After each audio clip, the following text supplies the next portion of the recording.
0900 on February 19, 1945. Corporal Tony Stein lay pressed into a shallow scrape in the black volcanic sand of Iwo Jima, gripping a weapon his own sergeant had called a stupid idea 3 months earlier. Around him, the beach was coming apart. The Japanese had turned this 8-square-mile rock into a fortress. 17,000 defenders. 11 miles of tunnels. Pillboxes buried in the terraces. Interlocking machine gun fire sweeping every inch of open ground. The 5th Marine Division had been on the island for barely an hour and had already lost. Over 40 men. Bodies in green utility uniforms twisted in the ash. Every time a squad tried to push forward off the beach, they were cut down by fire from concrete mouths nobody could spot until they spoke. Standard doctrine said the answer was the Browning M1919 machine gun. Crew served 31 pounds of steel, tripod, 400 rounds a minute. Good for defending a trench line. Terrible for assaulting a lava ridge under mortar fire. Stein wasn't holding an M1919. He was holding something that had started life in an airplane. Back in November 1944, months before Iwo, Camp Tarawa in Hawaii had been hot, dusty, and full of Marines trying to pretend they weren't thinking about the next island. Stein, 23 years old, had a different eye than most. Before the Corps, he'd been a tool and die maker in Ohio. He understood machines the way other men understood people. He'd already done a stint with the Marine Paramarines earlier in the war. Improvisation came naturally. He watched machine gun sections on the training range and saw the same failure over and over. Riflemen moving out in loose waves, getting hung up on bunkers and ravines, while the Brownings slogged behind. The gunners had to stop, set up tripods, feed belts, fire, then tear down under imaginary fire and try to catch back up. By the time the guns were actually shooting, the rifle squads that needed help were too far forward or already dead. The guns had the firepower. They didn't have legs. On the edge of the airstrip sat a boneyard of wrecked aircraft, bent wings, torn fuselages, engines stripped for parts. In that graveyard, Stein found what he was looking for, an AAN M2 .30 caliber aircraft Browning. Same lineage as the ground guns, but cut for weight and speed. Around 20 pounds, 1,000 rounds per minute, built to sit in a wing or on a flexible mount and throw a wall of lead into the sky. Nobody had written a manual for carrying one like a rifle. Stein effectively signed the orphaned gun out of the scrap pile, hauled it to the armorer's shack, and got to work. He grafted on a shoulder stock. Accounts differ whether it came from a Garand or Springfield, but it fit. He bolted a WAP bar bipod under the barrel shroud so it could go prone. They machined a new trigger setup he could pull with a gloved finger instead of an electric solenoid. Added a simple sight. Rigged a sling. On the range, his sergeant took one look and snorted. "What the hell is that, Stein?" "Stinger, Sarge," Stein said. "Aircraft gun on a diet. Looks stupid. You're gonna burn that barrel off." Stein just grinned. Then he shouldered the thing and squeezed the trigger. The improvised gun surged, the muzzle climbing hard, tracers pouring out in a steady stream that made the standard M1919 look like it was firing in slow motion. Empty links and brass rattled around his boots. Sand and rocks kicked up in a solid line downrange. The sergeant shook his head anyway. Stupid. But the men who watched filed it away under one mental note. If this thing ever went to war, they wanted to be near it. Now it was in the war. Stein was among the first from Tachan, Company A, 1st Battalion, 28th Marines, to CLA, a position off the terrace above the surf. The Stinger, the only one of its kind in the battalion, lay across his forearms. Overhead, machine gun bullets tore through the dirty air.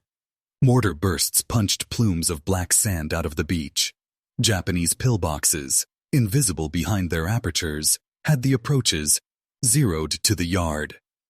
The Brownings on tripods could not get up here.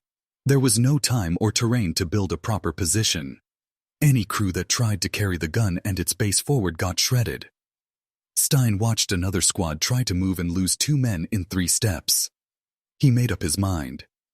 He pulled off his steel helmet and handed it to a buddy. He preferred the grip of his tennis shoes in this ash, a half-crazy quirk men would always remember. "Hold this for me," he said. "I'm going up to get those sons of bitches." Then he climbed out of the shell scrape and ran into the fire. Black sand grabbed at his ankles. Every step up the terraces hurt. Tracers skated chest high. Near misses threw grit into his teeth. But he made it to a shallow fold in the ground halfway to the nearest muzzle flash and dropped in, flipped the bipod down, and brought the stinger to bear. What happened next is why his name is still remembered. The aircraft gun came alive with a ripping snarl, belching 1,200 rounds a minute. Where a standard ground Browning gave the staccato thump-thump of controlled bursts, the stinger spat a continuous lance of tracers into the pillbox slit and the seams around it. Concrete spat chips. Sandbags burst. A gunner who'd been safe behind a narrow field of fire suddenly had his entire opening filled with supersonic lead. As the Japanese tried to duck or relocate, Marines around Stein heaved grenades and rifle grenades into the embrasure. One position went silent. Then another. Men later said he personally wiped out multiple machine gun nests and killed 20 Japs by himself that day. The exact count is impossible to prove. The chaos on Iwo didn't leave neat tallies. What is beyond doubt is that his fire broke open a sector of the terrace that had been sealed by steel. When his belts ran dry, Stein didn't hunker down and wait for someone else to solve it. He ran back down the slope. Over and over, under the same fire that had killed so many already, Stein sprinted from his forward firing point. Back to the beach. On the way down, he grabbed wounded Marines and slung them over his shoulder, one at a time, carrying them to shelter and corpsmen. Then he loaded himself with fresh belts for the stinger and more ammo for the riflemen, and crawled or sprinted back up to his little notch in the rock, 8 times, according to witnesses. 8 trips through a place where standing upright was a death sentence. Every time he reappeared on that lip, Japanese soldiers who'd survived his last burst must have stared in disbelief. The Americans had somehow brought a gun to shore that acted like an aircraft weapon, but walked on 2 legs. No tripod, no crew, just one man in tennis shoes behind a river of fire. By afternoon, Company A's foothold was deeper. The pillboxes that had pinned them on the sand were shattered or suppressed.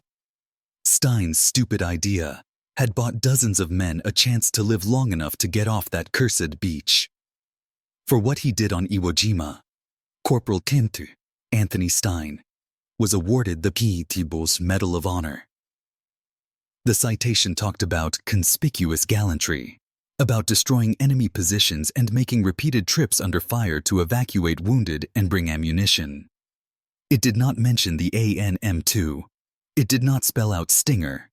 It didn't say one man turned an aircraft gun into an assault weapon because the issued gear wasn't keeping up. Those details lived in the memories of the Marines who watched him. Stein himself didn't live to see the medal. On March 1, 1945, pushing inland on Iwo Jima, he was killed in action. The Stinger, and the handful of others like it in the division, blurred back into the great pile of war's cast-off hardware. But the idea didn't. On paper, the M1919 was the right tool. In the ash and fire of Iwo, it wasn't enough. A 23-year-old former toolmaker looked at a trash heap of aircraft parts and built the gun he actually needed. The Japanese couldn't believe he'd dragged an aircraft gun onto their island. By the time 20 of them didn't get up again, they believed it.